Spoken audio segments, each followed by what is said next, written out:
Fim de jogo, o Vasco é batido pelo Lanús, nono jogo sem vencer do Vasco da Gama.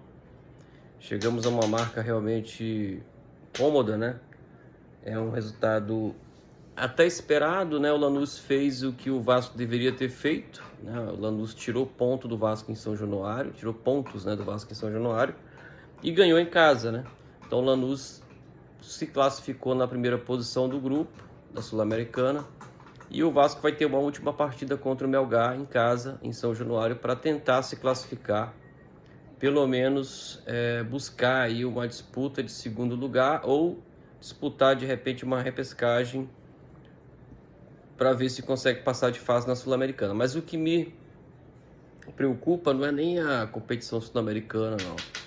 O que me preocupa é o Vasco voltar a ganhar, voltar a vencer, né?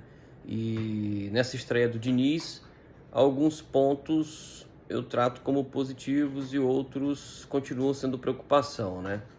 O Vasco perde a partida, entretanto, o elenco demonstra uma certa postura mais aguerrida dentro de campo, né? O Vasco esteve em campo com Léo Jardim, Paulo Henrique, Piton, João Vitor, Luiz Gustavo, Tietê, Hugo Moura, Coutinho, Nuno Moreira, Verratti e Ryan. Esse foi o time que começou o jogo e um time que visava a posse de bola realmente, mas sem o desespero de sair o tempo todo jogando, tentando sair envolvendo o adversário, né? Em alguns momentos a bola era quebrada assim para o campo de ataque, né?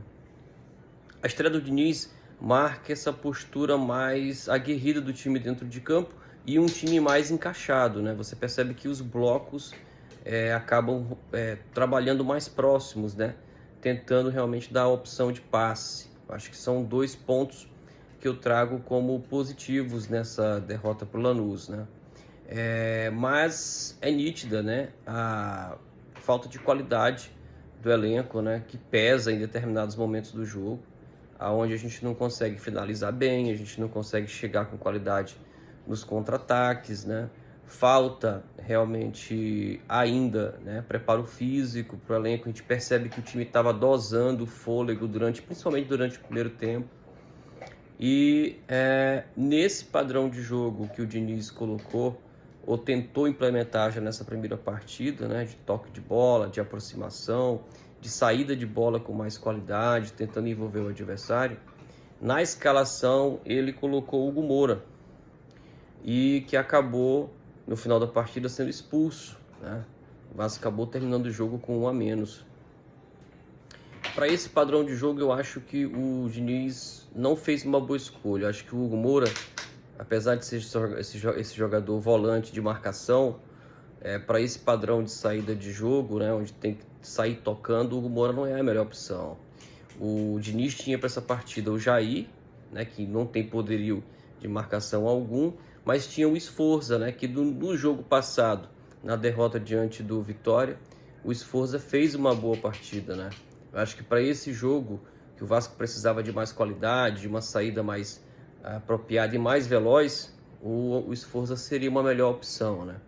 Já que a gente está falando de análise individual, né, vejo que para esse jogo, por exemplo, o João Vitor até fez um bom primeiro tempo, mas no segundo tempo voltou a ser o João Vitor costumeiro, né? Inclusive ele, para mim, foi o jogador que determinou o gol do Lanús, né? Ele dá um combate no meio-campo, não consegue destruir a jogada, né?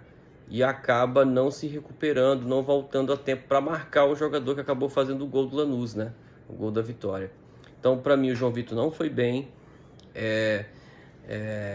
Piton fez uma partida bem escondida, né? Embora aparecendo em algumas ocasiões no ataque, mas não apoiou como de costume, né?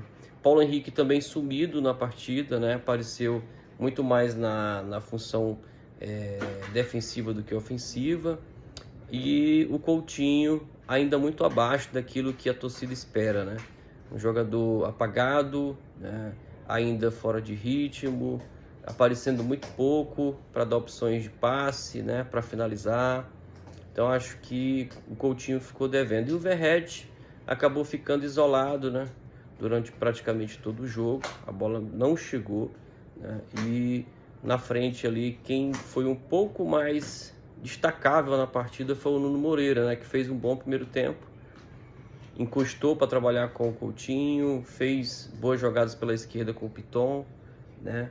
E foi sem dúvida ali, para mim, na minha opinião, um jogador importante nesse primeiro tempo de jogo. Já no segundo tempo, todo o time parece que perdeu o gás, né?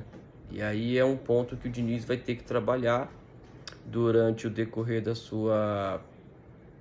seu comando no Vasco, né? Essa questão do preparo físico, né? Essa questão da qualidade técnica das finalizações, dos passes, né? O último passe também é muito importante. E o Diniz até tentou fazer algumas alterações, mas aí eu acho que sem rumo, né? O Vasco acabou, de fato, no segundo tempo, perdendo um pouco de foco, né? Se durante o primeiro tempo o Vasco teve um pouco mais de objetividade, um pouco mais de busca pelos espaços, né? Tentando encaixar uma marcação, tentando achar os espaços livres, no segundo tempo o Vasco se perdeu um pouco e faltou fôlego também para a gente terminar a partida vencendo o jogo, né? Então a gente vai para o próximo confronto diante do Fortaleza, já em São Januário, em casa, tentar e de repente quebrar essa sequência aí de 9 jogos sem vencer, né? Encontrar o caminho das vitórias para ver se dá mais confiança para esse elenco e se a gente consegue ter um pouco mais de tranquilidade aí de repente para o Diniz desenvolver algum pouco mais de padrão de jogo neste elenco, né? Um pouco mais de futebol neste elenco. É isso, deixe a sua opinião aí nos comentários, se gostar do vídeo curte, tá? E aí a gente volta em qualquer outro momento.